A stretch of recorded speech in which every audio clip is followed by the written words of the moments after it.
All right, all right. Welcome everybody to Gogotalx, brought to you by GOGOTIX. I'm your host, Malachi Johns. As usual, today we are joined by my man G Magic. How are you, sir? Hey, what's up, y'all? What's up with you? All right, man. Thanks for coming on. I definitely appreciate it. If you're on Instagram, make sure you head over to youtube.com/GogoTix. That will, you'll be able to see both sides of the conversation instead of just my ugly face. So again, that's youtube.com/GogoTix. Head on over there and you'll see both sides of the conversation. So G Magic, Yes, sir. I appreciate you for coming on, man. Why don't you tell us how you, got into the music or how started playing music, got into the music industry? Give us your backstory. Yeah, man. It started in the beginning, probably when I was a younger child, man. I was always in the marching band, in the concert band. Okay. Came from a Playing family. playing what instrument in the marching band? I was the snare. I always played. I was the little drummer boy. I was the drummer boy. I was my first instrument I started on was the snare drum, and then I played the drums. I played all the concert bands, all the marching bands. My families came through a lot of generations of music. So music was in my life since I came out the womb. So I came around. And where did you grow up?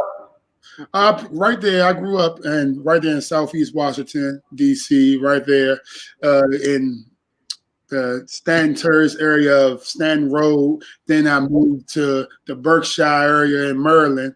Then a little bit of time, I moved in Suitland, Maryland.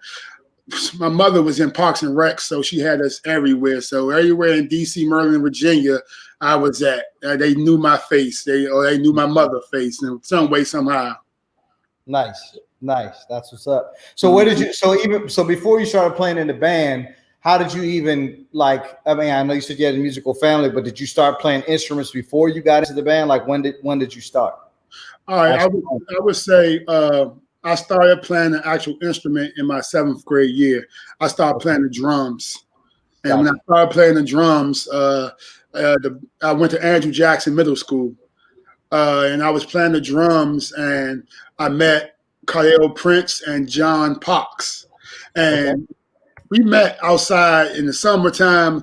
John Pox came from Landover, Kyle Prince came from Southeast, and we used to hang together from school from Andrew Jackson. They would always tell me, yeah, I used to be in a band, and this is the time I never been in the actual go-go band. I only been in the concert band, marching band. So they was telling me, yeah, we played in bands before. And I was like, oh, my parents bought me all of that. I got a drum set and a keyboard and some congos in the house. It's my brother congos, my drum set, and my oldest brother keyboard. They was like, nah, you lying.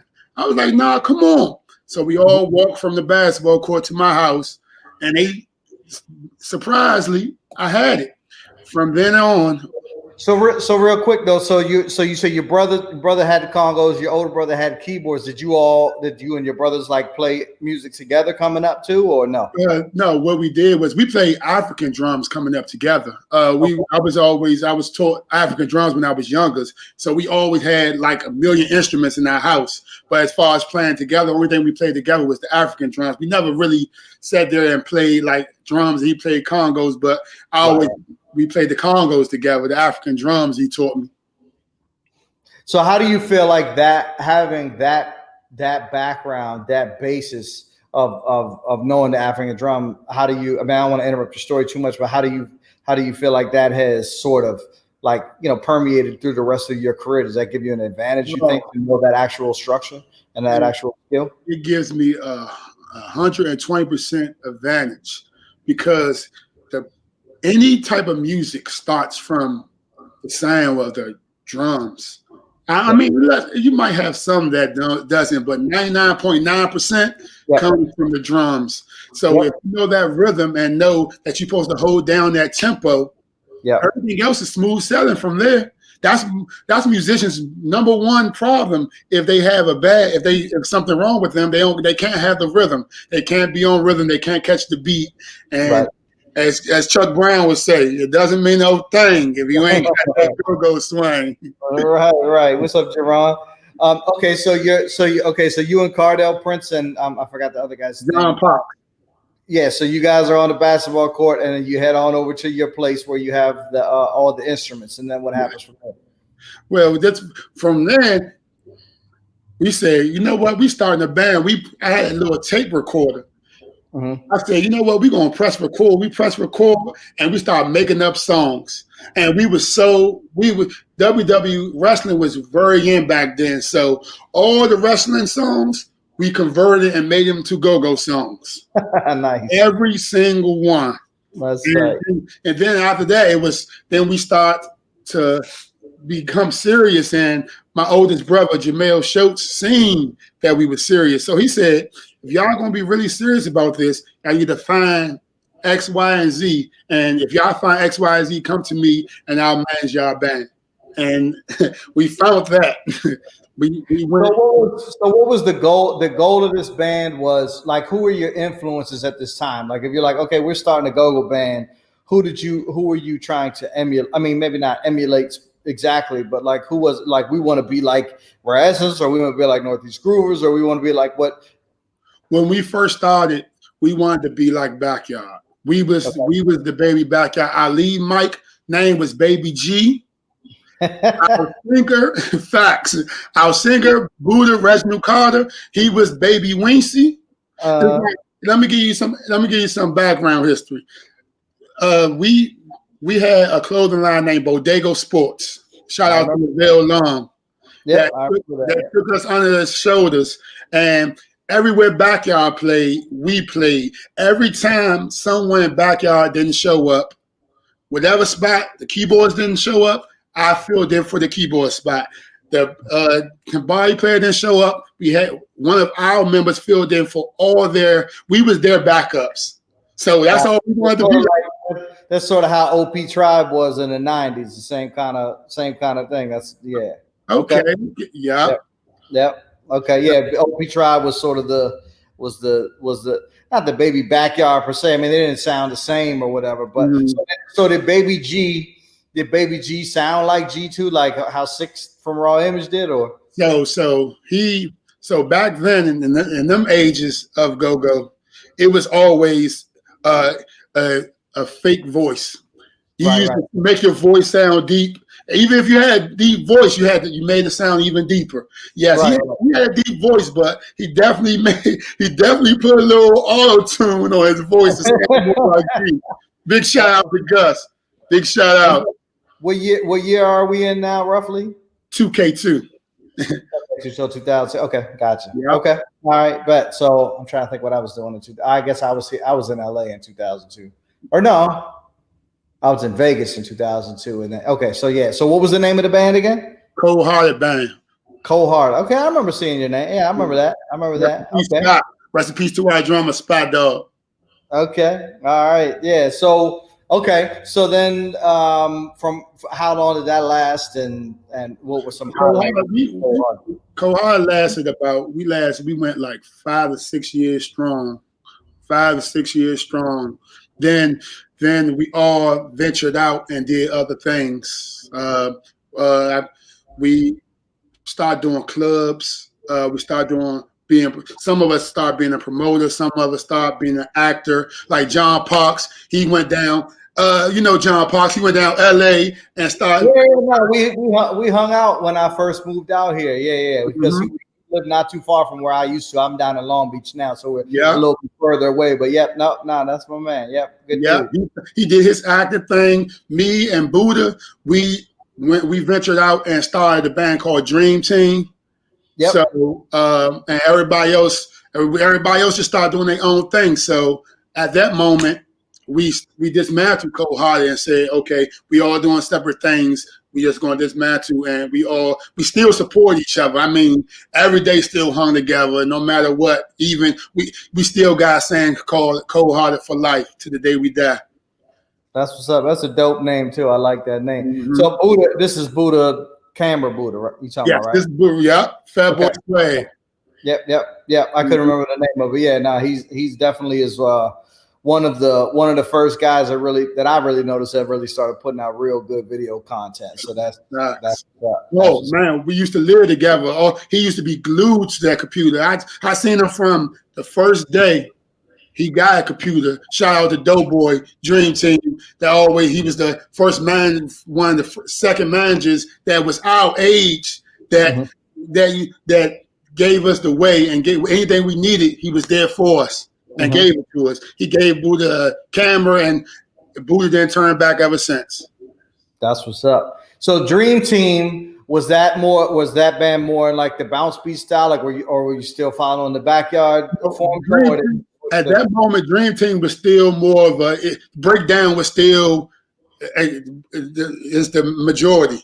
Breakdown was still the majority of the breakdown beats. It wasn't until I left Dream Team and I got a call from Rick Ross from Reaction. Then I went to them, and that's when the bounce beat stopped. That's when bounce beat hit at an all-time high. Right. Gotcha. And what year was that? That was about the end of 2008. That was like the end of 2008 when I went to Reaction Band. Gotcha. Yeah, because I remember we did Miracles in 2007, and it was I knew about the because originally they were writing it as a slow song, and I was like, I don't know, this timbale, the timbales are becoming way more, the sound now. We got to put that in there. It wasn't all the way bounce beat. There was more to breakdown sound, but that was. Yeah, I can remember it wasn't all the way bubbled up yet, but it was definitely there. You know what I'm saying? So yeah, that's what's up. So okay, so you went to Reaction and you were playing what in Reaction? Keys? I was playing the keyboard. In Reaction. I came in as with a keyboard player. It was Sick. Shout out to Sick Witted Productions. I just got off the phone with him right before I got on this with you. Yeah, that's my keyboard brother. That's my keyboard brother right there. Got Brooks on here on the line. Brooks knows the story. Brooks was right there, right beside us. Brooks was, I was on the right. Brooks was on the left, right there going north. That's my man. Yep. Shout out Brooks, man. And we got in Reaction. I came up. When I first got in Reaction, I was the new guy. Everybody was looking at me like, who is this guy? Who was this guy? And the only thing I know is, only way I could stand myself, I had to find a way to stand out within this music. So what was that? What did you do? It's the song that we covered called Gucci Stuff. Listen to it, and when we started to play, I heard the sound, and like I told you, I was always in the African drum state, and I came from percussion, but I went to the keyboard. Yeah. So it was a sound I was hearing. I said, this bounce beat would sound good on some wood blocks. Right. If I add some wood, nobody never did it before. Add wood blocks was only known to be in a pocket and socket. So I said, I'm gonna try and add these wood blocks to this sound. And ever since then, the band went off. They said, oh my God, that's what we need. And ever since then, that would been my niche. I was like always the person that put the icing on the cake, you know what I'm saying, to make it complete. Not saying that it wouldn't have been complete without it, but right. So to clarify, you're playing woodblock sounds on the keyboard. Is that what you're talking about? Or you? Okay, gotcha. I'm using the woodblock sound on the keyboard and playing it over the bounce. It was people didn't even understand what sound it was at first. It took for a long time of us playing and people looking. Wow, you know how when you play a song live and people actually looking at you play and saying, this whole time you playing that on the keyboard? Because they don't know, because it's recording. They just hear the mix. Yep. Okay. All right. That's what's up. So, okay. So you joined Reaction in 2008. You made your mark with the woodblock sound. How long did Reaction last? Reaction, I stayed with Reaction about, I stayed with Reaction about 4 or 5 years. 4 or 5 years. In that time of coming up, of being in Reaction, I was one of the founders of the Swag Beat. Okay. The Swag Beat that took Reaction to a whole nother level. It was already where they was at on Gucci Bandana when I came. Then everybody was looking for Reaction's next hit. Right. So one day we at practice, we was playing, and the drummer at the time, Top, dropped his drumsticks, dropped one of the sticks while he was playing the bounce. And it sounded weird. and I started playing, and I started to play a whistle one behind it, and everybody was looking like, "Oh man, he did it again." And we said we gotta make this our own beat because at that moment TCB was going hard with bounce beat is our music. Right, So right. at the time that everybody was trying to find some type of way to solidify their own type of bounce beat. And Right. And at that moment I made up the swag beat with the reaction band. Okay. That's what's up. So you played with them until what, 2012, 2013? Yeah, 2012, 2013. I got a call from Dale Henry, the bass player. He played with me in Reaction, and he left Reaction and he went to go play with what band. Mm-hmm. And he gave me a call. Big shout out to 808 too. He's the newest highest DJ. He was a bass player, but now he's the one of the newest highest DJs. Big shout out to him too. Oh, for real? I didn't know that. I didn't know Yes, that. sir. Yes, sir. Oh, he doing his thing, man. Please book him, and I'll be hosting with him. Total package, man. But he gave me a call and said, "What band having auditions for a keyboard player?" I said, "Oh, for real?" I said, "Oh, wow. Okay, let me inquire on that." So I looked up Michelle Blackwell put out an ad over. I don't know if it was PA Pilots at that moment. It might have been just Facebook. It might have been just Facebook as a whole. She put out a text blast saying that we were looking for musicians to audition. Right. I said, well, this might be an opportunity for me to go up the ladder some more. So I inquired, and she said she gave me a list of songs. I learned them when the practice was amazing. I nailed the audition. Chris Black loved me. He couldn't stop smiling. Michelle loved me. Everybody loved me. And Damo Lee, me and Damo Lee, he was one of the people that was in Cold Hearted with me in the beginning stages. Oh, okay. Yeah, so he was in the concert band with me also at Andrew Jackson. Oh, nice. Yeah, well, speaking of the Pat Buddha's on here now too. So big shout out to the boy Swag, the man behind the lens, and that good singer, man. Don't forget Buddha's a hell of a singer also. Yeah. That's what's up. Well, I have to say I don't remember if I did an audition for the What Band, but I remember I did it. I auditioned for Northeast Groovers, and guess where my audition was? Where? At the Icebox in front of like 1 billion people. Yeah. I didn't get no rehearsal. Miss Pratt was like, "I'm sorry, baby, we're not rehearsing right now. You just gonna have to come play at the show." I was petrified. Yeah. So I'm glad you at least got to go to a rehearsal first. Yeah, but please understand that when I walked into that audition, the keyboard player W.H.A.T, Avery, big shout out to Avery too, said to me, he whispered to me, he said, "They're gonna make you play by yourself," and they made me play like I was already playing with them. They ain't let me know what song we was going to. Yeah. You know how rapper do. Yeah, 100%. Ain't no prepping, ain't no preparation. So only thing you can do is just be on point.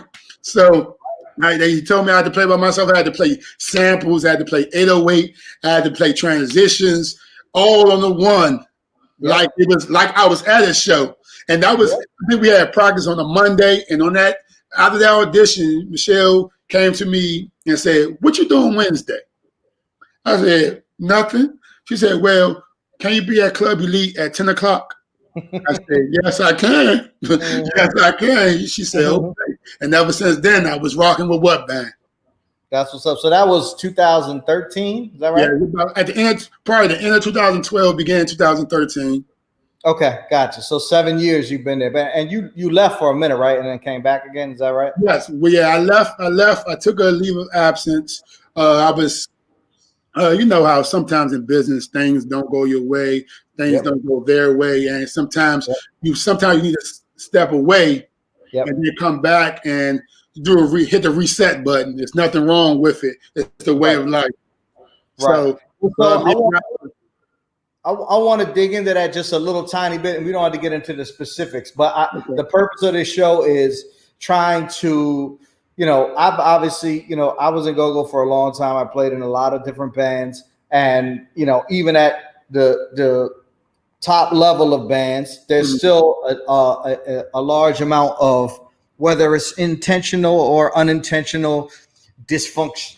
You know what I'm saying? And so what I'm trying to, one of the things I'm trying to get across with this show is, how can we minimize that? How can we stop doing so much dumb shit, for lack of a better term, and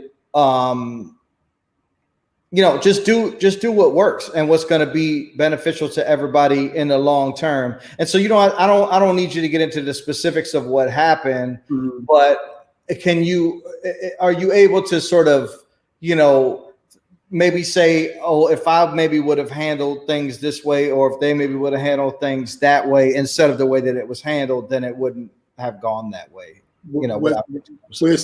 To be honest, where it seems like in this industry of go-go that we have to fix as soon as possible. If we don't highlight the structure that needs to be done in go-go, we always gonna have issues. There's always gonna be issues no matter any band you in. If it's not no strict structure, no matter if that structure is a good thing for you or a bad thing for you, if there ain't no good structure, there's nothing I know in this world that don't have good structure and that's not successful. Right. What happens is, when we get a little bit of success, we try like back off the structure, because we getting our bag and getting our zone, and because you feel like because you feel like you've already made it. To me, that's the biggest problem of go-go, is that, in my opinion, or for what my goals for go-go are, like, we ain't even close. I want a go-go band or a go-go artist to headline Coachella. That's what I'm talking about. I don't care about Fast Eddie's. I don't care about, what I'm saying, Echo Stage. Now, that's great, but it's cool. If you can sell out Echo Stage, that's dope. But can you sell out the fucking Bowery Ballroom? Can you sell out what's up, Montu? Mitch Craft. Mitch Craft, man. There you go. My bad. If I know you've been on, I wore mine today too. But go ahead, go support Montu. Get your shirts, man. He's got the fly shirts. They're dope. Maybe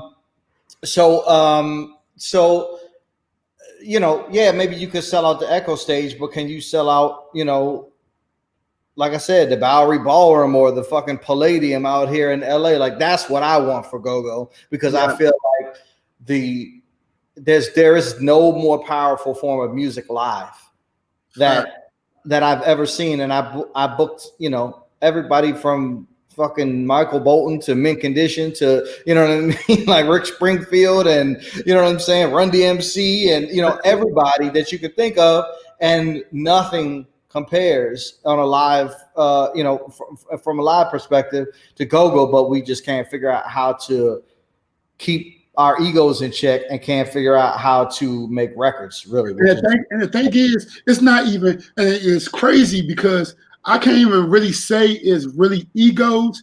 I feel like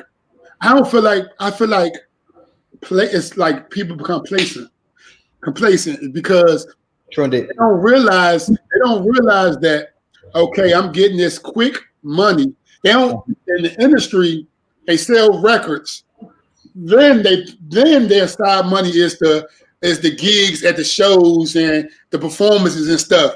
See, we found a way to not have to sell a record, but be able to get somebody at a show to hear music.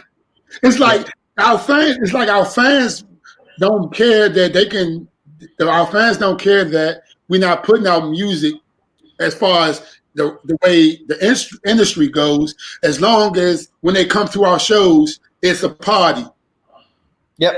Well, that's why I say that all the time. Go-go's in the party business, not the music business. Exactly. And that's where we mess up at, because we ain't realized, we saying, shoot, the whole weekend just been lit. We just had 5 shows and all 5 shows was packed. Cool. Yeah. But can you make money sitting here at the seat? Yep. Can you, while we're talking, is our money still being circulated? No. Yep. Only if you match up the bands that's making money sitting down to the bands that have to make money every time to perform. You have to physically be there to make money. Yep. No, it's called it's passive income. It's mailbox money. Yeah. Is the publishing money, and that was my big thing when I started with Marble Sauce. But this is the other thing is that like the industry has flip flopped like 4 times since then, because when I started Marble Sauce, the purpose of what I was trying to do was get to the point where, you know, I was real hard on, we got to play original music, because at the time the money was in publishing. That's where the money was in the music industry, because, you know, you're getting publishing from multiple different situations. Even though the record sales were starting to slump off a little bit, you still were getting the money from the publishing from all the other aspects. And then that shit totally went down the drain, and then it's streaming to a certain, you know, to an extent. And then streaming, you don't make as much money, obviously, at the beginning, unless you are getting billions and billions of streams like you're Justin Bieber or something. But then that's not even on the publishing side. That's on the master side, because there's 2 pieces of a copyright. And so the publishing side was going way, way down. So the songwriting side was going down. And what was making the money was the live stuff. And then now COVID hits, and now live is off the fucking table, and now it's back again. You know what I'm saying? So I just read an article this morning where AWOL, which is an independent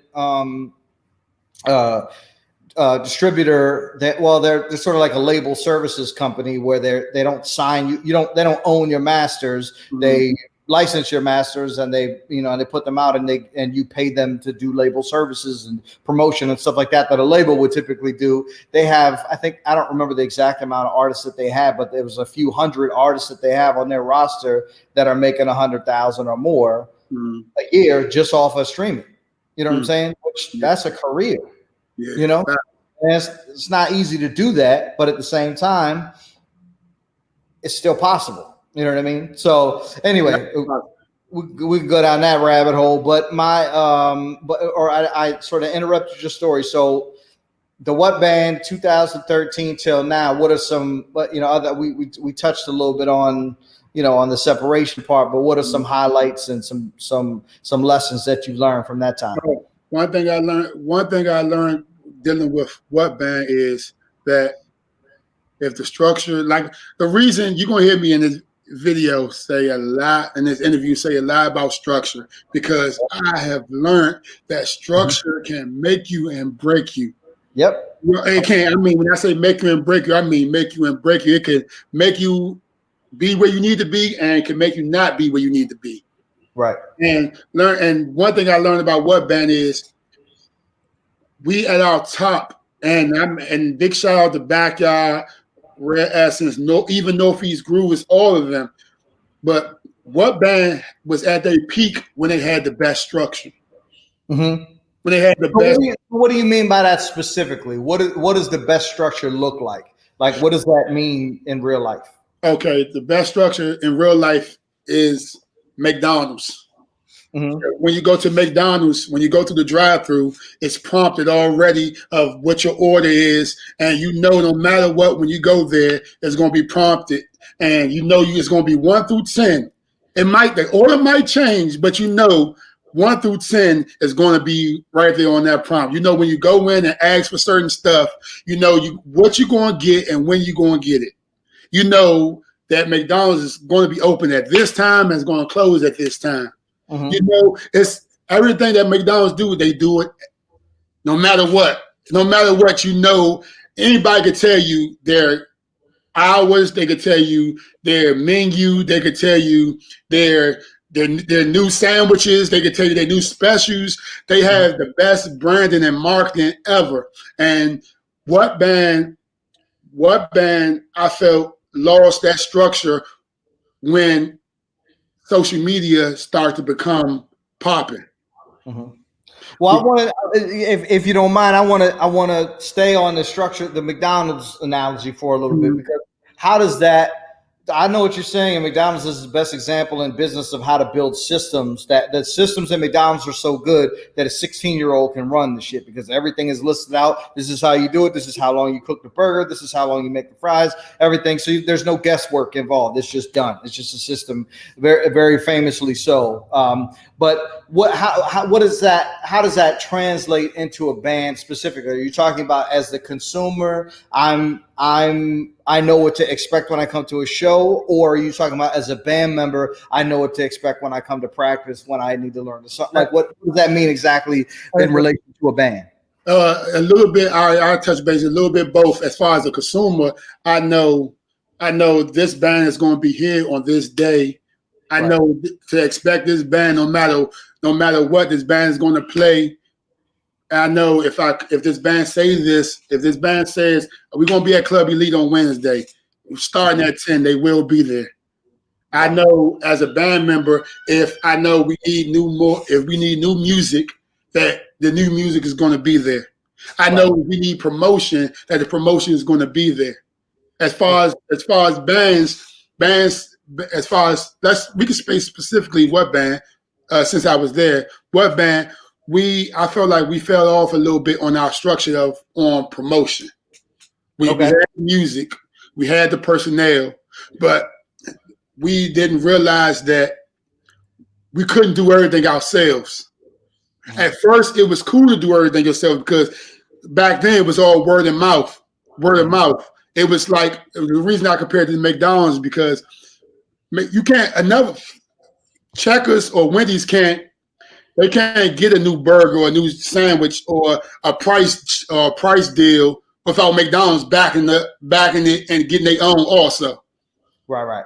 So when what band went in a slump is when social media came up and it wasn't a text blast no more. It was posting on your Facebook, posting on your MySpace, posting on your Twitter, posting on your social media, some way, somehow of marketing. And we try to take on everything as a whole. Let me ask you one question, because this is something that I hear a lot. And especially, I think it's relevant because, as you know, before we got on this, I complimented you on the amount of promotion that you put into being on this show, which I really appreciate. What is your opinion of what is the role of the band and the band members in promoting your performances and anything that your band has going on? What is the role of the band and the band member? How I feel, or what's the structure of any certain bands? Both. Okay, how I feel that in any entity you in, if you don't promote it, how do you even think that someone's going to know what you're doing? If I didn't tell everybody I was doing this interview today, how do I expect for all these people to come in and JB, my brother Jerron, Brooks, Buddha, Montu, how do I expect them to come and support me if I don't inform them? And what happens with band members is, I don't know who said it, who put it in the air, but somebody told these band members that only thing their job was to do is show up and perform and get paid. Yep. I told them that. I don't know who put it in the air. We looking for you. Whoever did it, we're looking for you. Well, listen, that right there is exactly. I mean, there's about 20 reasons I started this show, but that's it, because that's something that is prevalent in our community, and it is a total falsehood. And it's been perpetuated for the last 30, 40 years that is the case. Well, I mean, at least 30 years, because that's how long I've been in it. But I don't know, maybe it was before that as well. I'm not sure. I don't know who stated that fact, and I don't know how it got circulated. But that's the reason why I want to do this show, is to start putting the right information into the community to say, no, listen, this is why we're still where we are, because you feel like your only job is to just show up and play your instrument. And like you said, nobody's going to come see you. No, they're going to come see. They're going to come see the other person. What you're doing is you're taking someone else's work and trying to claim it as yours. Like if I sent all these people and said, come out tonight, and you show up and you say, pack house tonight. Oh yeah, I did good. I'm like, oh, you did what? No, you did good in your performance, but as far as bringing the people in the doors to hear you, it don't matter how good you are. In this business, it's a million great artists, great musicians. And it's not about how great you are. It's about how can you make other people hear you and like you long enough to become a fan. 100%, 100%. Well, and I mean, to me, I just don't even understand where this mentality comes from. Is totally not borne out by any evidence. If you look at the top band, Backyard. Yes. Go look at G's page. Go look at Wincy's page. Go look at Tiffany's page. Go look at Sauce's page. Go look at Los. They're all promoting the shows. They're all promoting the band. Yes. EB, whoever, you know what I'm saying? So if Backyard has to do that, why the fuck any band can do that? Right. And what happens is, like, as far as with what band, we promoted. It was all we all promoted. But what it was is, even though you said them names, think about the names you say. You said Backyard. You basically named they hitters. You named the front line. You named, just say everybody in Backyard promoted. They also, on the flip side of that, also had an actual promotion company. Yep. That they hired and said, even though we're going to promote ourselves, we're not going to let that be the only promotion. We're not going to let that say if we're going to have a successful show or not. We're going to get somebody that specializes in this. Yep. And grab them and say, we want y'all to help us promote this. And that's the only downfall, in my opinion, that I feel like What Band had, because we didn't go out and say, we're going to get promoters to help us. I don't know if it's because sometimes, don't get it messed up, sometimes promoters, it do be janky.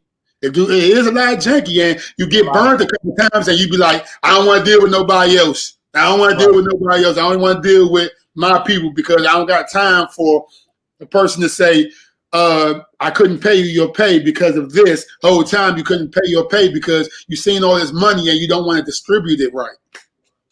Right. Well, that's something that I've learned a lot. I mean, I sort of knew it already, but I definitely saw it and, saw evidence of it in dealing with go-go bands versus other artists and other genres. I book artists all over the country and all over the world. Yeah. And the amount of money that promoters and go-go are taking out of the system compared to with the amount of work that they do to get that. And I'm not picking on promoters at all, because I defend them a lot too. There's a lot of we speaking on the ones that's guilty on this.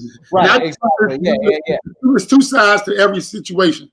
Yeah, 100%. But there are the amount of money that's being taken out of the equation. So I can understand why a band, with people at the top like Chris and Michelle would want to take that into their own hands and say, "No, we need it. We're not giving up this money to somebody that's not even going to do anything for it. We're going to do this ourselves." So, but you mentioned that you felt like the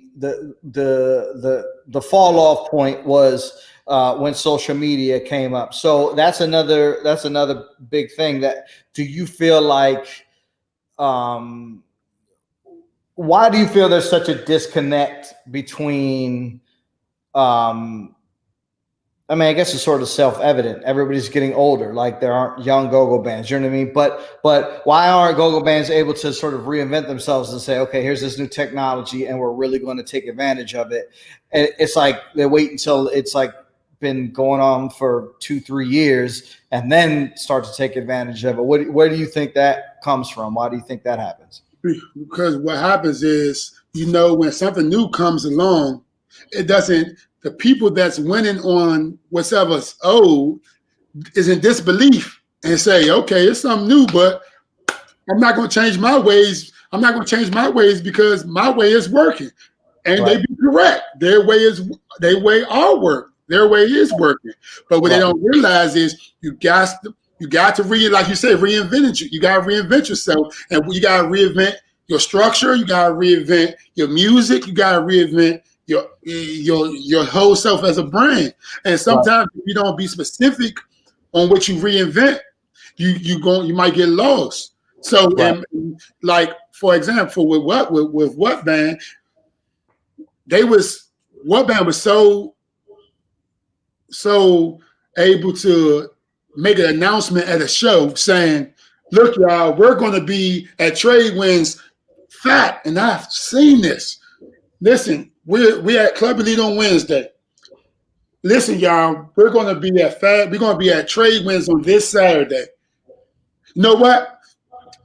Matter of fact, we're not going to be at Tradewinds. We're going to be at Murray Goes.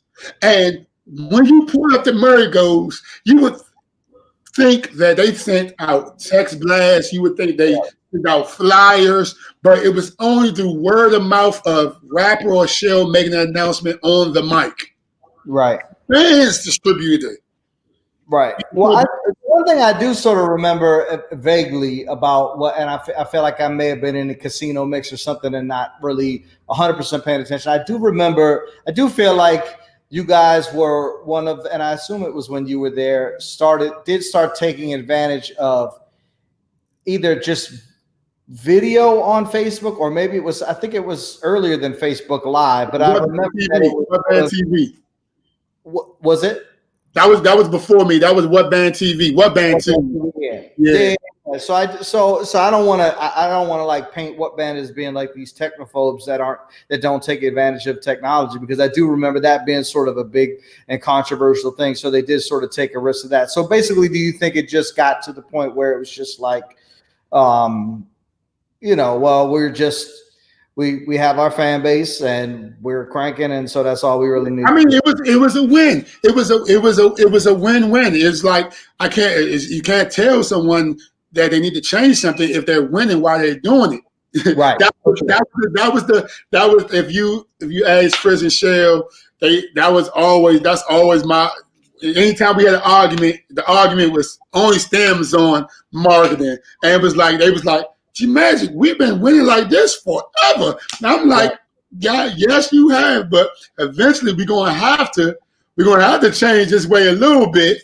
And we're gonna have to change this way a little bit, because I came from the bounce beat side. So the bounce beat side had all the new ways, and they was cool with finding new ways to grab on to new fans and stuff.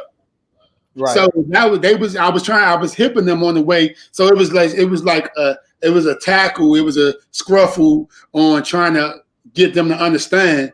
And then when it really hit and they finally understand, when we took it down and we got back up, it was like, okay, yeah, we need to do this. Okay, I see why. But it took us to go down and then get back up to actually realize, you know what I'm saying?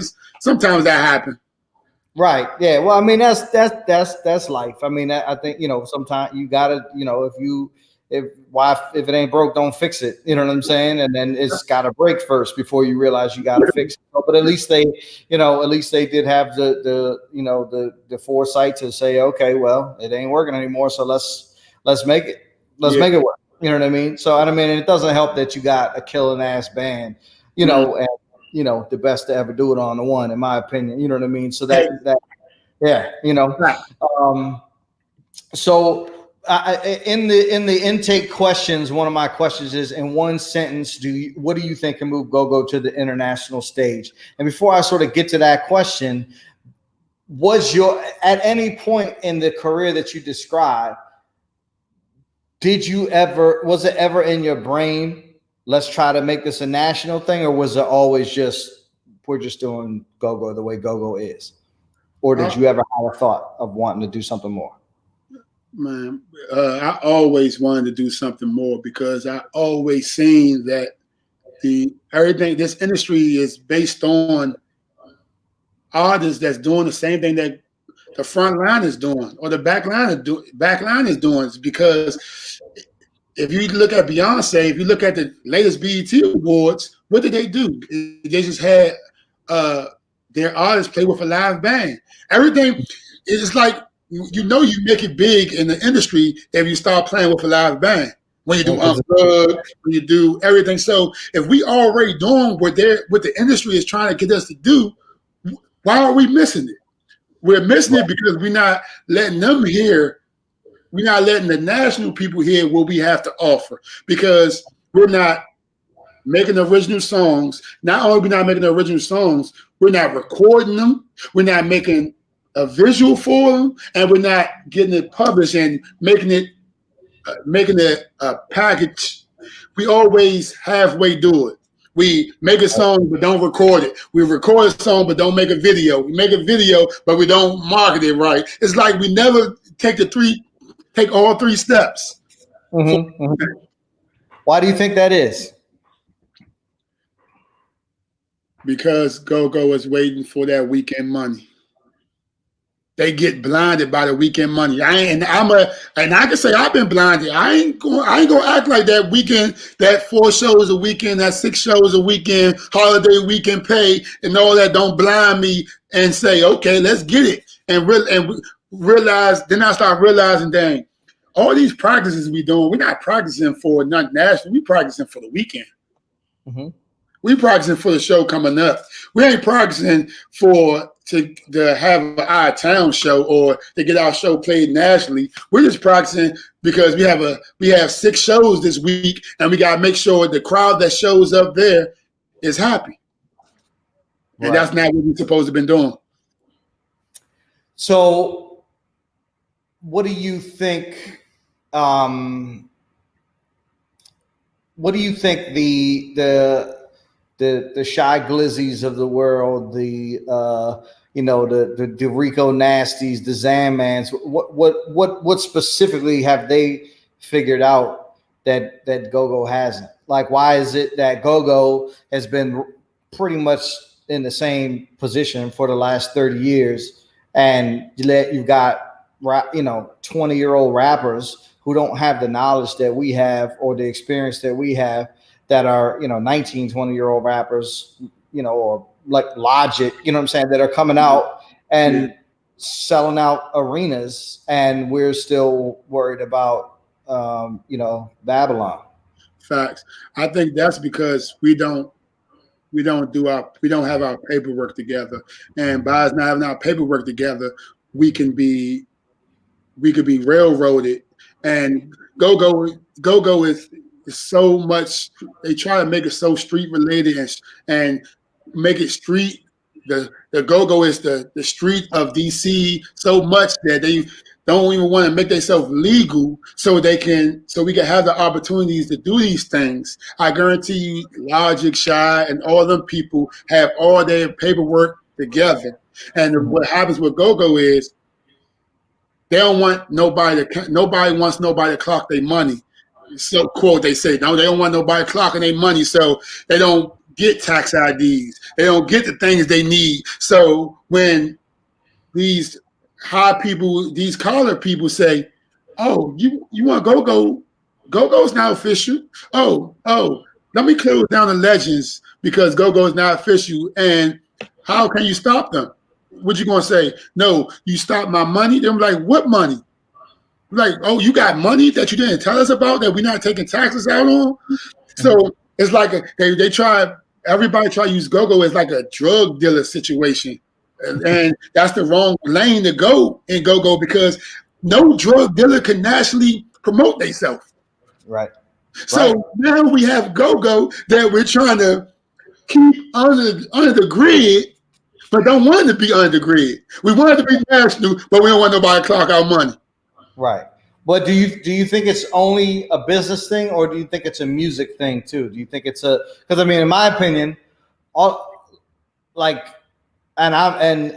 you know me, I'm super hard on professionalism and having your shit together and having your LLC together and all that. But to me, I don't think any of that matters unless you got a hit record. And Go-Go hasn't had a hit record. I mean, even Welcome to DC was the last hit record, and that wasn't even a hit record. To me, that was like just starting to where I was trying to get to. That was just the beginning. You know what I'm saying? So I think that's the main problem, not even just the business side. No, only reason I say the business side is because I'm in the gym and I'm seeing these hits. I'm seeing these hits. I'm seeing these and if I relate it to basketball, I'm seeing these Michael Jordans that didn't go to the right scout and didn't get scouted right and missed a good opportunity because they didn't. Let me tell you something. If you got some Michael Jordan level hits, you need to let me hear them, and I will help whoever that is set their business up right. Because that is, yeah. Because I've heard a lot of pretty cool songs. I've heard a lot of shit that cranks, but I haven't heard anything that you can put up against a Drake record and people are going to feel the same way about those records. I've heard nothing of even close to the sort in the last 20 years. So if you have any of that, I really want to hear it. You know what I'm saying? And that's why I feel like that we need to put these people that's taking this go-go name and really make them use it the right way to get us these opportunities where you don't have to say, let you hear. You can say, I'm coming to DC and I'm coming to the I'm coming to Go-Go Studio. I'm coming to Go-Go Studio and hear what they have to present to me. That's something we don't have. That's why I say the business, because it's so many underground hits that don't get a chance to be heard by you or get a chance to be heard by nobody because they don't have nowhere for it to be presented at. But we have these long-lived go-go's, we have these Don't Mute DCs, and we have these go-go museums that people is getting together for the go-go when we need to actually put a place for good go-go music to be made that it could say, this is where go-go music is going to be made. If you want to hit, this is Go-Go's temple. We don't have no go-go temple. Atlanta have a go-go. Atlanta have a rap temple, have a hip-hop temple. New York has their temple. Go-Go don't have their temple. Only go-go temple it is the shows. So by the temple you mean a studio where bands can record? Is that what you mean, or a studio that bands can? A studio that is specialized for go-go bands that feel like they want to make a hit. If they feel like you just said, if you have a hit, come see me. If it's so many people get lost through translation trying to get to you. Not saying specifically you, but just probably want to say, I'm gonna do it myself or I'm gonna do this. But if they had a place they could say, all right, I know if I go to this studio, I know this is where Mumble Sauce made they hit record and everybody knew. So I know I'm gonna be welcomed with open arms if I'm presenting a Mumble Sauce song to them. We don't have nobody. I'll be that person. I can tell you where that was. That was in Baltimore. That studio was in Baltimore. So I tried to take Backyard there. Northeast did a couple of songs there. I tried to take a few bands there, and even at the end of Mambo Sauce, what started happening is I don't want to keep driving to Baltimore. It's too far. I don't want to keep, Oh man, you hit that on the nose right there. But that's why I'm saying, as we getting these grants for DC now, even though don't get it messed up, all of that is excuses. All of them are excuses. Let me make that very clear. All of it is excuses because if you want it, you're gonna go get it. Yep. Yeah. Just the fact that we made DC, made Go-Go DC's music, we shouldn't, in my opinion, we shouldn't have to go to Baltimore, far Virginia, or far Maryland if we have a culture that is DC is taking on their shoulder. It should be somewhere in DC that they saying this is Go-Go's temple. For sure. Well, I mean, I think that to me, it's so the studio in Baltimore they have the SSL console in there, which is the console where 80% of every hit record you've ever heard has been mixed on. And they have every single kind of fancy, newest equipment you can think of. But it's not about the equipment. It's about the guy that runs it. You know what I'm saying? And so you could build a fancy studio in DC, but if you don't have a person that knows how to make a hit record, and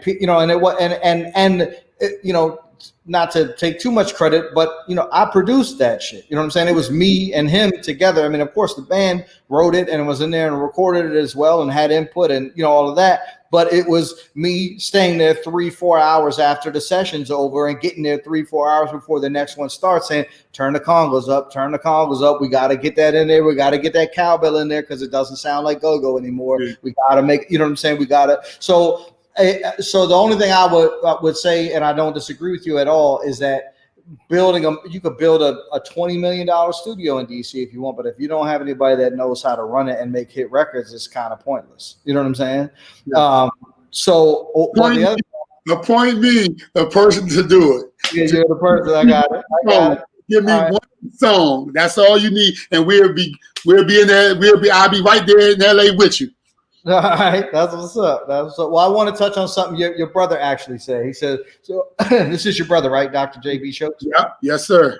Okay. So he said Gogo is already on the international. First manager. Okay. So he says Gogo is already on the international scale. Jill Scott, Grace Jones, Chuck Brown, etc. So this is yes, but that's the sound of Gogo. That's not Gogo to me. Mm-hmm. My objective is I want a go-go artist to be the act.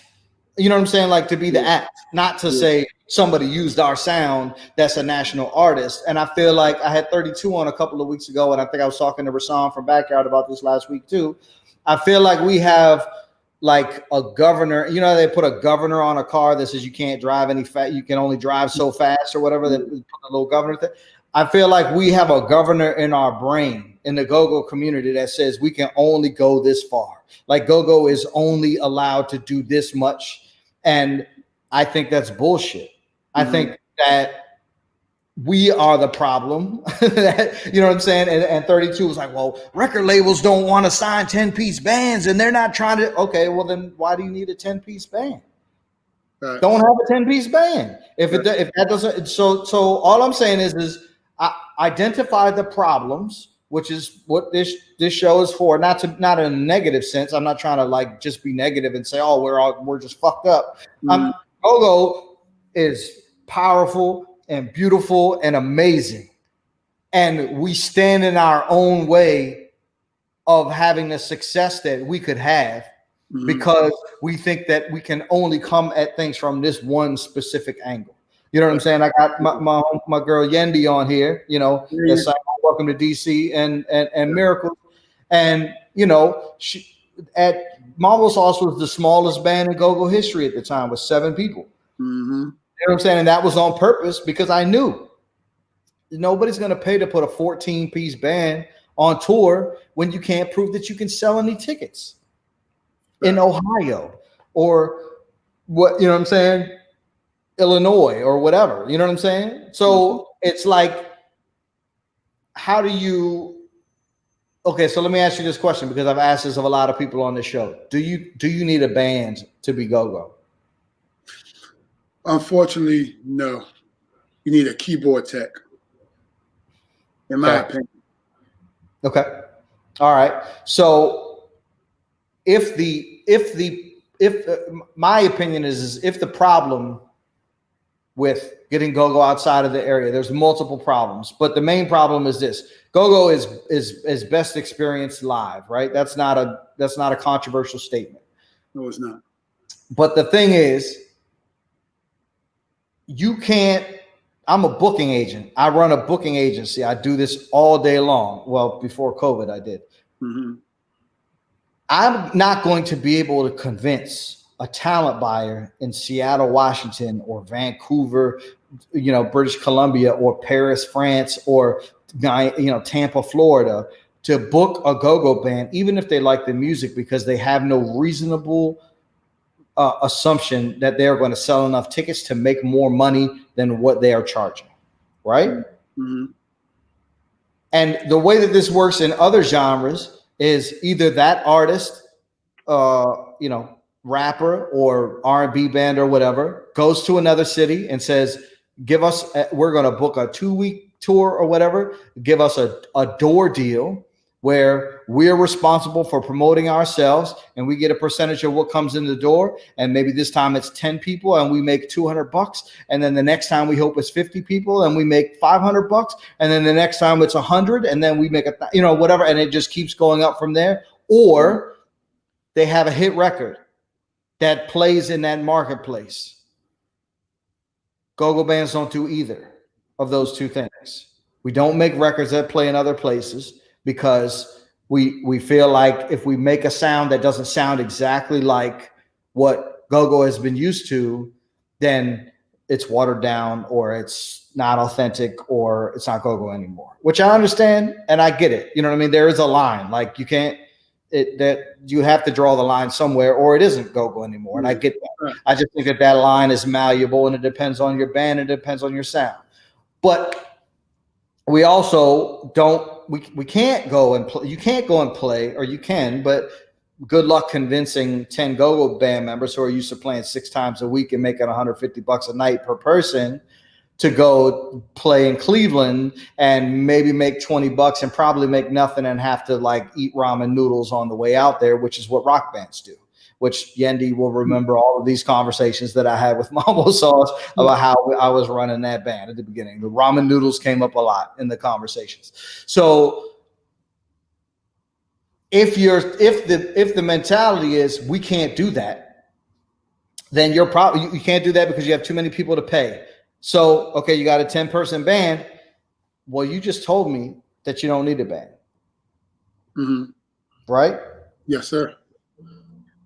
You don't need a band to get the job done. As far as the performances, like for example, with me, I make songs like how I do my pre-production. I make the song all together. I make the drum loop. I put the guitar, I put everything in there. Then I send the song out, and when it's like I have a band called the Hitmakers Group, we'll perform it, and it's like 7 of us that perform it, and then they'll perform all their parts. So that's the reason I say you just need a keyboard tech that knows around the band as far as percussion, music section, and rhythm section. Then you can get the job done like that. Well, so here's this is the theory that I posited to 32 a couple of weeks ago, and he didn't think it made sense. What if you had a drummer like Stomp or Wes that plays a pad, run Ableton tracks? You have a percussionist like BJ or Mickey or somebody that plays a pad, can run Ableton tracks if they need to. You have a keyboard player like Ant or from Top 5 or yourself or Sick or somebody like that plays keys, but also can run tracks on Ableton or Logic or whatever your DAW of preference is. And you have a vocalist that maybe has some percussion as well, play a pad, whatever it is, you know what I'm saying? Then that's 4 people. Do you feel like, as a person that is, rather technologically savvy, that you could pull off the same? Maybe it doesn't sound exactly like a 14-piece go-go band, but don't you think come pretty damn close? And then it's way cheaper to put a 4-person band on the road than it is to put a 12-person band on the road? It's crazy, because exactly what you just described is exactly what I have to do this Sunday. This Sunday, the founder from Long Live Go-Go is booked me to do a performances with a workout seminar performance. Yep. And when he sent me the budget, it wasn't high enough for me to be able to give a 10-piece band money. They'd be like, "What's this? A 7-piece band money?" So I said, "How could I make this work?" And that's exactly how I broke it down. I said, "Okay, I have a drummer, PJ. Shout out to PJ, Buddy's son. I have a drummer. Then I have a percussionist. My percussionist, Lil Mike. And how I was going to do, I had a bass player, 808. I was going to have him running his DJ while he playing bass. and me playing the keyboard and one vocalist, which is going to be 5 altogether, and we was going to actually run songs just like that and cover all bases. And I set up my band so we need as less people as possible. But if anybody else needed, it's just adding color.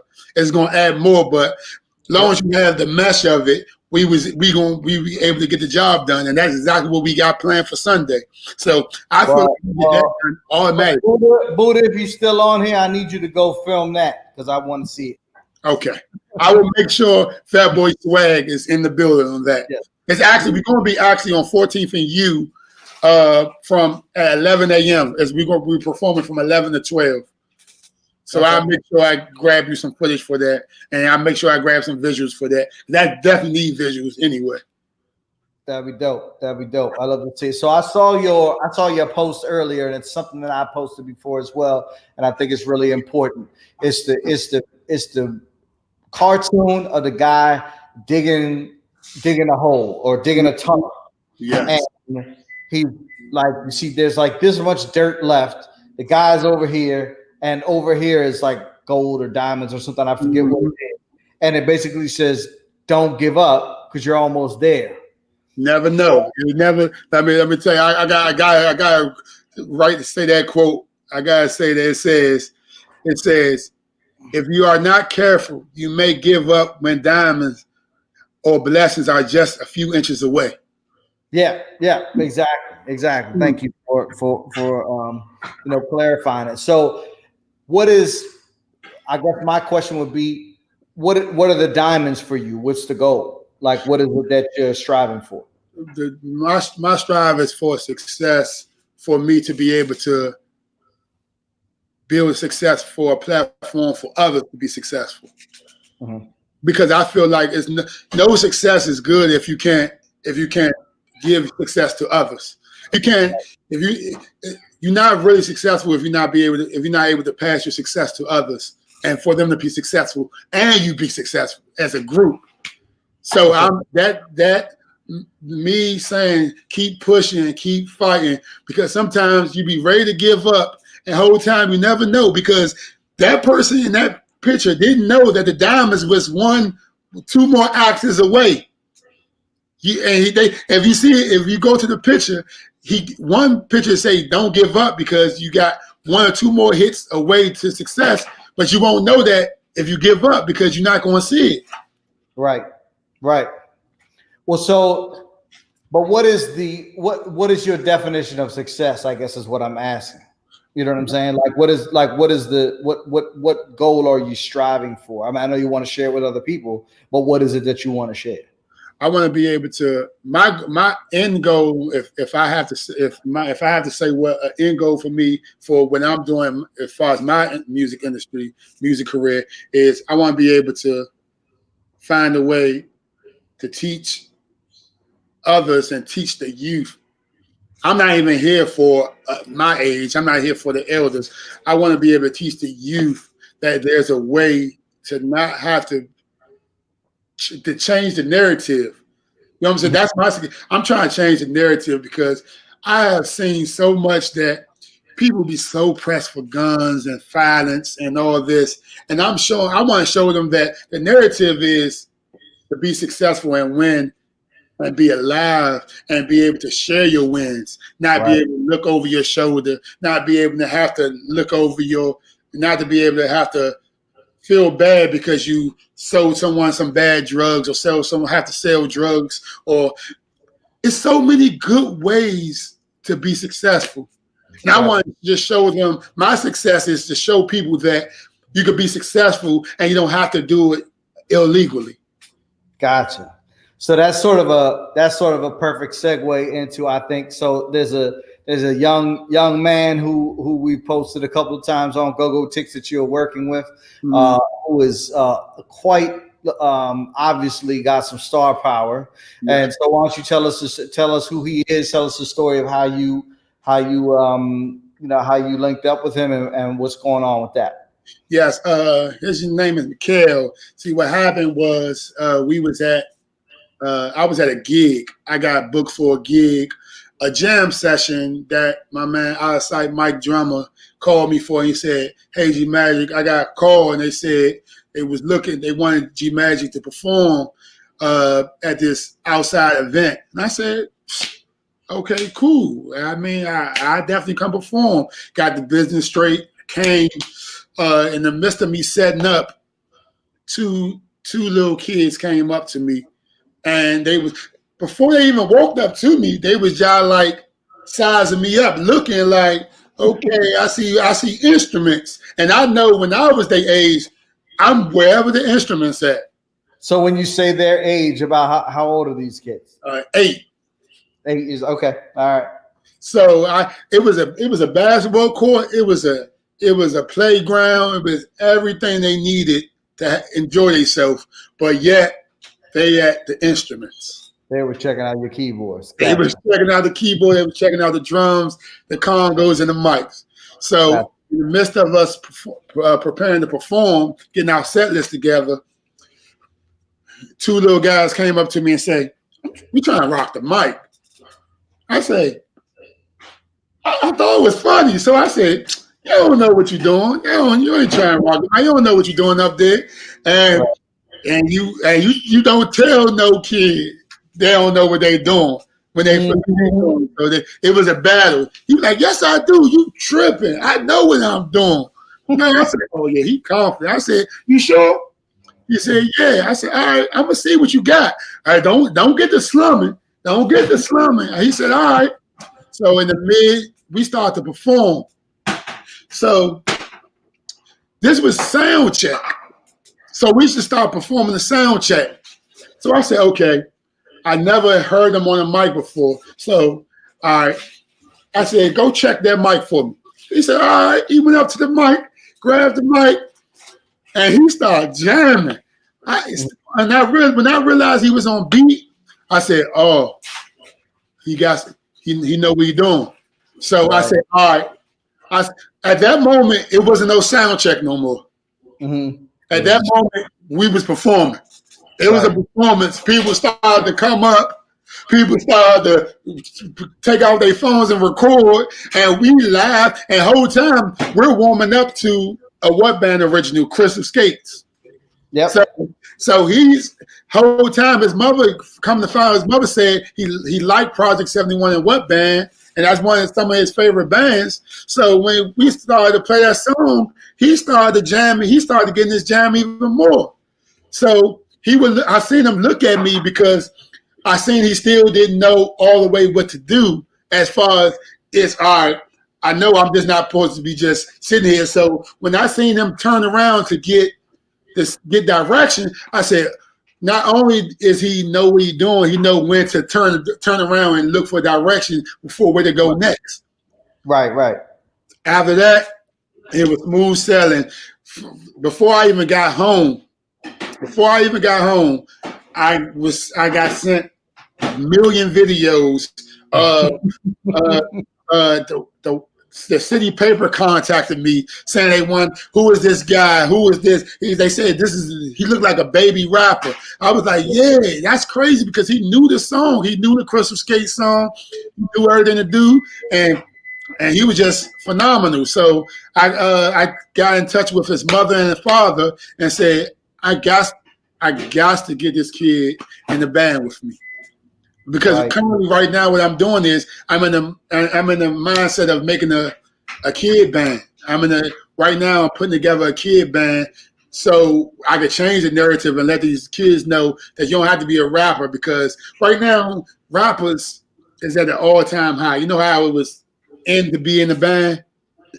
20 for 20, it was like 100 bands. Right now, it's 100 rappers. Yep. And I want them to all realize that just because you're a rapper, you can still be in a band because the only thing you're doing, we have rappers in bands, we have singers in bands, but you have an advantage because you have your own group. You're not playing behind the track, you're playing behind live musicians. And that's where any of your favorite rappers, any of your favorite singers, that's what their end goal is. They would love to play behind a band rather than playing behind the track. Absolutely. So what's the status? Do you have a name for the band yet? And what's the status? Like, where are you in terms of putting it together? Right now, I'm working hand in hand with Lavelle Long. He's the one that came up with the gears. Yep. Right now, we are working together to get everything. Everything. I don't want to say too many details because I don't want someone to actually take the idea and run with it before I even start it. Or maybe I could use this to say that I said it first here. Well, Yeah. You said it, and that's the other thing. So people used to say that to me about mambo sauce, like when I was putting it together, be like, "Oh, don't tell nobody because they're going to steal your idea." Man, it's not about an idea; it's about execution. Like somebody can try to steal your idea all they want, but first of all, even if they do it, which chances are they won't, they can't do it like you because it's your vision. You know what I'm saying? So I wouldn't even worry about that shit. But yeah, you announced it right here, right now, first that's what you're working on. There's so a kid band coming soon called Young Drip. We're going coming to you called Young Drip, and how we doing it? How we doing is it's going to be amazing. We got so much in store. Like we going to make sure y'all be behind the scenes of everything that goes down. I mean everything: band practices, band meetings, parent meetings, everything that goes down. Y'all going to see. Y'all going to be hand in hand from that. Y'all going to be hand in hand what goes on in that kid's band.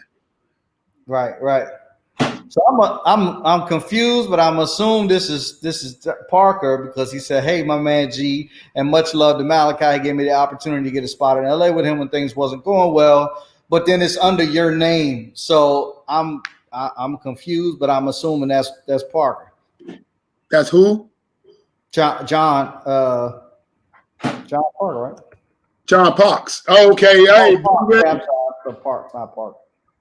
Yeah, so is he on your YouTube or something? I don't yeah, he probably logged into my stuff. You know, you logged. I got you. Yeah, I said Parker. You logged into my name, sir. Yeah, I'm like, how are you talking to yourself? I'm confused, but yeah, got you. All right, bet. So that's dope. Okay, so Young Drip. And do you already have the whole band together? Or are you still looking for kids? No, currently I'm about to send a text blast and a web blast. Currently looking for more kids. It's just things are tight due to COVID. So what things were supposed to have been off the ground. It's just COVID hit and it's set everything back. But we're going to be setting auditions coming very soon, and it's going to be through Zoom, things like this, where we're going to have auditioning for every instrument. But how we was going to start off right now, we was going to start off with just a front line with my group that's going to be the back line. Then slowly but surely, we was going to replace every member with a kid. Gotcha. Makes sense. Yeah, I think that's a smart way to do it. Mm-hmm. That's what's up, man. That's what's up. Well, so do you feel like when it comes to like GoGo on a national level, do you think, other than what you're putting together, do you feel like everybody's too old? Like, because even the bounce beat guys are like in their 30s. You know what I'm saying? Which, if when you remember when we were 14 or 15, like 30 was like somebody's dad, like that. You know what I'm saying? It's not like I'm listening to a 30. And I think that's you just hit it on the nose. That's one of my main reasons for me doing it with the youth, because you gotta grow. You can't think. I only know a handful of people that came was 30 and stuff and made it. It's the kids that you have to grow. You want to see the talent grow with you. You want to see the 14 and 15 and 16 and 8 and 9 and 10-year-olds grow up to be where you need to be and change the narrative, because right now all the narratives is going to stay the same because we are stuck in our own ways. We're going to be stuck. No matter, some of us could change for the most part. The majority of us is going to be stuck in our own ways that we want to do it this way. This is the way we've been doing it. But who haven't been doing it that way for a long time? These youngins. Kids, yep, absolutely. Yep. If you use these youngins and you exploit them for their good talents, and you show them the good way and show them the good narratives, then you start a new generation. Right. Absolutely. That's what one of my label names going to be too. Our generation's next. Okay. Okay. All right. So what else are you working on that you want to let people know about? Anything? Oh, currently right now I'm working on. I got my hands in a lot of baskets because I like to keep myself busy. Yep. Right now I have a group called the Hitmakers Music Group, Mm-hmm. where we're that 7-piece band that you was talking about. We're Okay. a 7-piece band of we're more so on our roots type of thing. As far as go showing them that we're going around a backline and having artists feature, rappers feature, singers feature, and giving them that go swing of the new ages. Okay. I think that the people in Atlanta and the people in LA and everybody, I think that the thing that happened with Sugar Bear EU, that being on the BET Awards, was great for Go in DC, in the DMV. But I think that it might have hurt us a little bit for the people that don't know Go because they might be like, dang, this how old you have to be before you be on BET Awards. This the age you have to be. This giant music, you have to be this age until you be recognized like that. And I want to show them different. I want to show them that no, it's just Go has loafed so long and slacked off so long that it took somebody to say, no, Go-Go's been popping. They've been popping 30 years ago, but they don't know about what Go-Go's been doing today. So I grabbed some young individuals and say, I'm going to show them what Go-Go is today. Now, doing the butt is before my time and before a lot of people's time. Where's Go-Go today? And that's what I want to show them. That's what the Hitmakers group is going to be. Well, that's dope. Yeah, no, I mean, Joe Jackson is, obviously a vocal, critic of the BET Awards thing, and I certainly understand where he's coming from, because of it. He said basically saying the same thing that you just said, which I definitely agree with. However, that goes back to what I was saying earlier. The reason why EU is on there is because they had a hit record. Yeah. And none of the bounce beat bands have had hit records that were hits anywhere other than just in DC. So if you want to be on the BET Awards, then make a hit record that people in wherever the fuck Oakland are going to understand. And this other thing that I talk about is if you look at the hit songs throughout Go-Go, Bustin' Loose, The Butt, whatever, the biggest songs, Sardines, whatever, they all sounded like what was happening at the time. Bustin' Loose, you put it up with Gap Band or Earth, Wind & Fire or any of those bands, it sounds similar. Yeah. The Butt sound like Salt and Pepper, Big Daddy Kane, Heavy D, all the stuff that was out at the time. Everybody that makes Go-Go now, like that makes original records, it still sounds from 1996 Go-Go, which didn't even sound like anything else that was on the radio. And I get it. Like, we have our own identity when we want to be our own thing. And I'm not suggesting that you turn your back on what authentic Go-Go is. You know what I'm saying? But if you want to be respected on an international level, you have to make international level music. Yes. And if you're not, then you can't complain that you're not getting the recognition. Exactly. And you're absolutely right with that. And that's what I've been fighting myself with for a long time, because I have been in all these situations where I'm not the person that can press the green button and say go and make that decision. I've always been a good entity in every situation I've been in the prize possession in any situation I've been in. But at the end of the day, like people always tell me, you can't make someone do what they don't want to do in their situation. So one thing you can do is make your own situation and control your own narrative. Yep.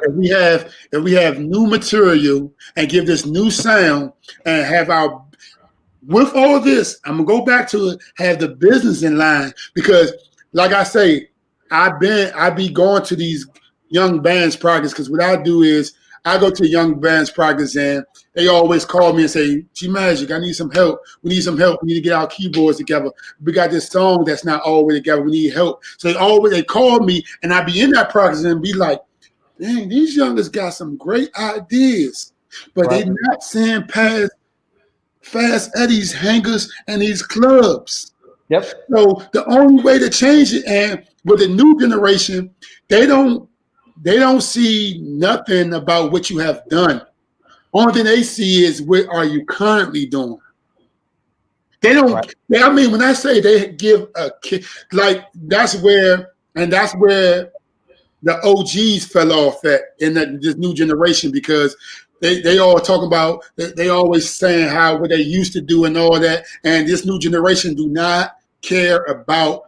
For some reason, it's bad, but we have to take it for what it is. They do not really care about the history. So what you have to do is you have to create something current for them. And look what I'm doing today. So I know you're saying forget what I did then, but this is what I'm doing today, and you could do this today. And if you show them that, they will change. They will listen. That's the only way they're going to listen, in my opinion. If you say, I just put out a new song, and this is what this new song is doing for me today. Forget Bust Loose. Forget everything they did 20 years ago, because the only thing they're going to say is, that was 20 years ago. What have you done lately? So if you do something, if anybody trying to get a hold of these youngins, you have to show them what you're doing today. And it means something. It has to be worth something, and I promise you they will listen. For sure. We got my man BJ on here. He said it's not even just the kids that are like that. It's everybody. He's saying it's everybody that's like that now. So yeah, I mean, I agree. It's what have you done for me lately? What are you doing right now that is contributing to the culture and moving the shit forward? You know what I'm saying? So that's them nuggets want to know that. They want to know that. If you can't tell them that, you might as well stop talking, because they're not going. You can talk all you want, but they're not listening. Right.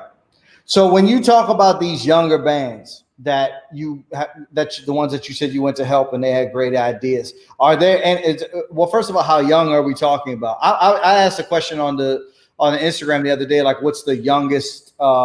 What's the band with the youngest members? I'm gonna pull it up because I can't remember what people said.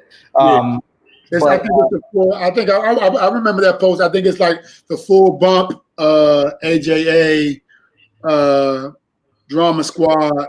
It's the Bounce Beat Earth, the Bounce Beat. Shout out to them. Q. I can't remember what it was, but so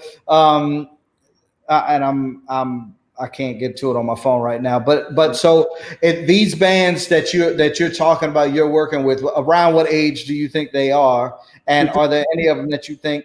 What's that? No, I go ahead, finish. I was going to answer. Go ahead, finish. Yeah, and do you and like, are there any of them that, that's one of the things that I asked, like, do you feel like there's any bands that have a chance to do something more than the status quo these days? Like, is there anyone that's on a good track? I definitely feel that it's a lot of bands. I mean, that's why I say I be in the gym a lot. That's why when I say gym in the studio, I be in the studio, right? And I be in there and hearing the bands, and I be like, okay, they're banging and having fun, but only thing they need is an A&R man or MD to go in there and say, y'all got a lot of good ideas. Let me structure it, and y'all be okay. Right, a producer. Yeah, definitely a producer, and that's exactly who I need to be, and that's where I like been taking on that lead position, but I haven't all the way, because I want to lead by example and show them, because I go back to what I just said. They're gonna be like, all right, G-Magic, we know who you are, you the GOAT, but what you been doing lately, G-Magic? I mean, what you been doing? Something with what band? Reaction, T.O.B. What you been doing? So I'm gonna show them how I can take an entity of a no name and make a good song, brand it right, and show them that as long as you dot your I's and cross your T's, you're going to be good. Take the same way Cardi B and Megan Thee Stallion just did, and make a song, make a video, and promote it right, and you're going to win. They make good songs. These youngins are making good songs, but it's not leaving the studio.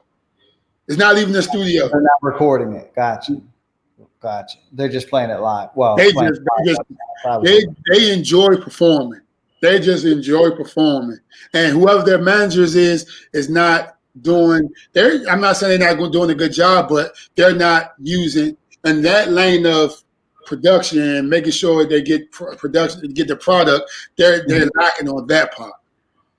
Gotcha. So what? I mean, not specifically the bands, but the managers aren't doing the right thing. But like, what bands do you feel like have some potential that you've been in contact with so far? Shout out to Full Bump. Definitely think Full Bump is a band. I definitely think Big Action is a band.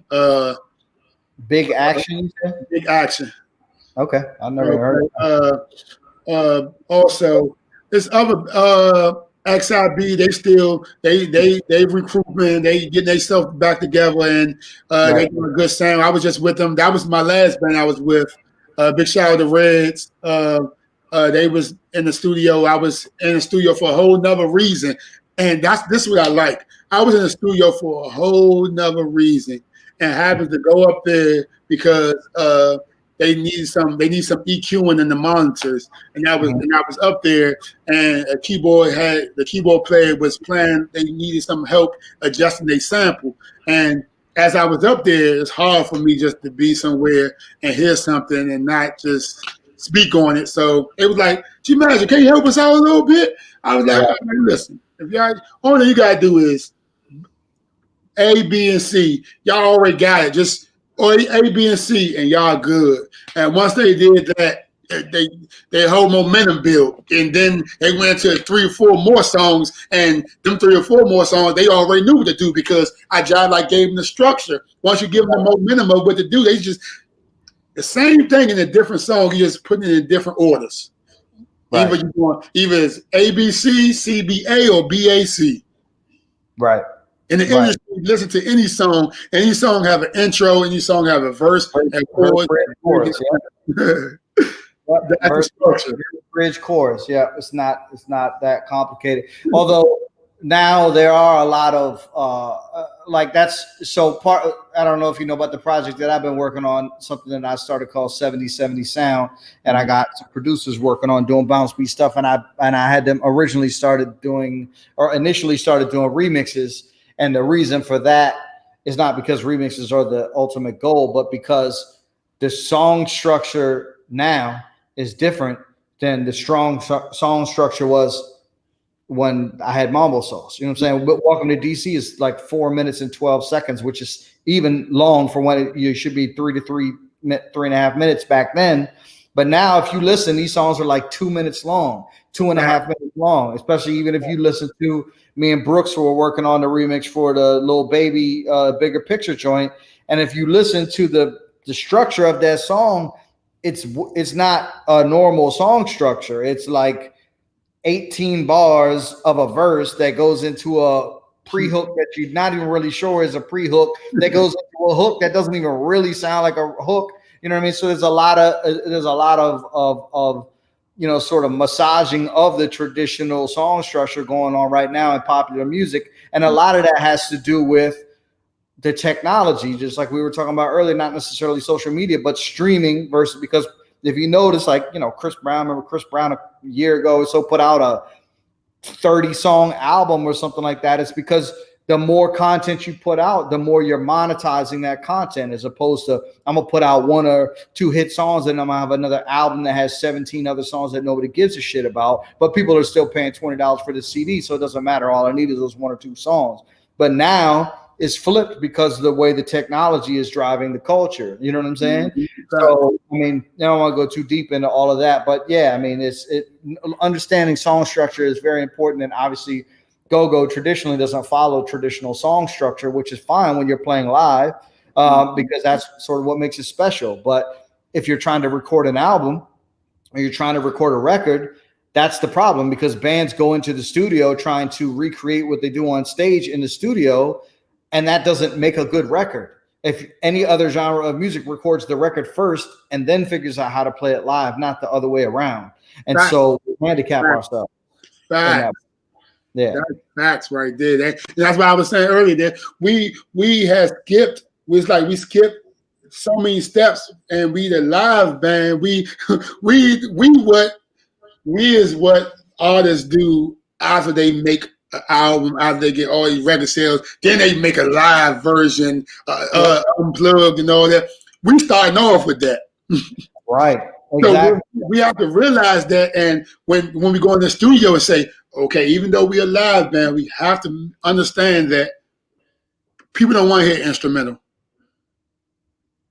Right. People want to hear something with words they can remember, and have to be set, because people's minds already really set. I mean, sometimes it changed, but people's minds set on the song. They know when the chord's about to come in. You know what I'm saying? Or know when the verse about to drop out. So you can't throw them off, or you might throw them off on the whole song. And once you throw somebody off, you might not get them back, because you already planning something that they're not used to anyway. Well, yeah, that's another thing. I think it was Stomp Dog I was talking to the other day, and he was mentioning that, we were talking about the same thing, song structure, and he was mentioning that he had been listening to a lot of Pharrell lately, and he was like, I noticed that Pharrell, because he had been submitting songs to Raheem DeVaughn, and he noticed that as he was with Raheem and noticing when he was going through beats to select stuff, which is what I've been telling Stomp for years, that they're only going to listen to the first 2 seconds of the song. If it doesn't grab them in 2 seconds, then it's out. So all these long extended intros that you're doing, like, that's losing people right off the break. And he was saying that he was, had noticed that he started listening to Pharrell, and Pharrell doesn't really have these long, crazy intros. It just gets right to the song. Now, that doesn't mean that every single song has to do that, but I'm just saying you have to have something interesting within the first couple of seconds of the song, or people are just going to move past it, especially in the streaming world now, when I can listen to any song I want to at any time. I'm not. I give your song a chance. Why? I don't even know you to give your song a chance. So why would you have to make that sound that catches my ear off the bucks? Because that's what you're listening. I'm not looking. I'm listening. Right. 100%. 100%. So yeah. Well, listen, man, I really appreciate it. This is a great conversation. I hope people got something out of it. Thank you, everybody, for tuning in. Thank you, BJ, Wayne, Will, D'Angelo, Dr. JB Schultz, Big Brother. Thank you for tuning in. Yendi was on here, Noah, Harmony, Harley, my man Chief from Huckabucks. Who else am I leaving out? Big 035 BPC. That's my man, rapper. He good. Oh, he a hell of an artist. Okay, that's dope. I always get tripped up on the YouTube names because it's always a crazy name. But Montu, make sure you support him with the Love DC Go-Go shirts. My man Buddha, Brooks, Jerron, thank you everybody for tuning in. I also got some shirts too, the Go-Go as Fuck shirts. So if you want to go check those out, that's cool on GOGOTIX.co. But do me a favor, click subscribe and the bell icon below, and so you shout out D'Angelo. Oh, okay, D'Angelo, nigga, that's Didi. Okay, so make sure you tune in tomorrow. We've got Nico from GoGo Radio Live, and also DJ Rico, who is now the new general manager of GoGo Radio Live. So we're going to talk about that, talk about how, once, just like we've been talking about, once there's some songs, you at least have an outlet on GoGo Radio to to get them out to the people, at least at the beginning, and to be moving on to a bigger platform. So we'll see those guys tomorrow. Thanks so much, man, for tuning in. Let's keep man. We gotta do this again, man. Yeah, indeed, man. I appreciate it. The reason I did this is, or part of the reason I did this show, is because these are conversations that I have with people on the phone all the time anyway. So I was just like, I might as well just go ahead and bring them on to YouTube. So, you got my number. So anytime you want to talk about this stuff offline, it sounds like we got a lot of the same objectives. So, anything I do to help you get to where you're trying to get to, I appreciate it. I'll do it. And I appreciate you coming on. Thanks so much, man.